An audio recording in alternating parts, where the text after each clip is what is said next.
కార్తీక మాసంలో స్నానం, దానం, దీపారాధన ప్రాముఖ్యత ఏంటి? పాపులు, అహంకారులు, దుర్మార్గులు కూడా మోక్షం పొందే మార్గం ఉందా? అలాంటి మహిమను జనకునికి వశిష్ఠ మహర్షి ఏ కథ ద్వారా వివరించాడు? బ్రహ్మరాక్షసులు ఎవరు?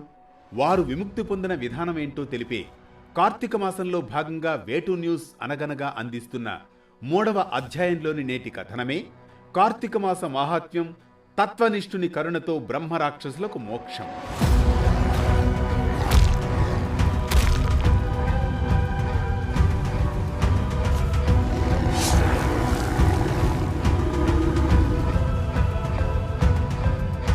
సౌనకాది ఋషులకు వారి అభ్యర్థన మేరకు వేదవ్యాస మహర్షి శిష్యుడైన సూత మహాముని కలికల్మష నాశకము, కైవల్యదాయకము అయిన స్కాంద పురాణంలోని వశిష్ఠ ప్రోక్తమైన కార్తీక మహాపురాణాన్ని చెబుతారు.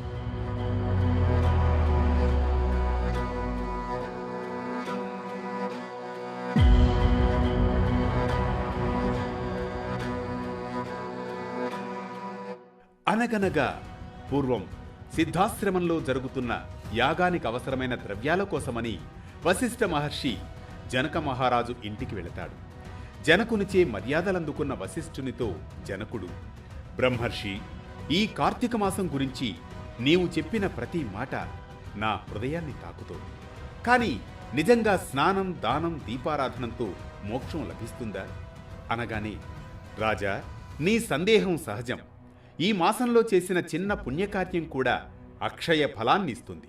విరమించినవాడు 100 జన్మలు సునకయోనిలో పుడతాడు. పౌర్ణమ్యాం కార్తికే మాసి స్నానాందీస్తునాచరన్ కోటి జన్మసు చండాలయోనో సంజాయతో నృప క్రమాజ్యోనౌ సముచ్చన్యో భవతి బ్రహ్మరాక్షసః అత్రైవోదాహరంతి మామితిహాసం పురాతనం. కార్తీక పౌర్ణమి నాడు స్నాన, దాన, జపోపవాసాలలో ఏ ఒక్కటి కూడా ఆచరించని వాళ్ళు కోటి పర్యాయాలు చండాలపు యోనులలో జన్మించి తుదకు బ్రహ్మరాక్షసులుగా పరిణమిస్తారు. భయానకం గురువర్య.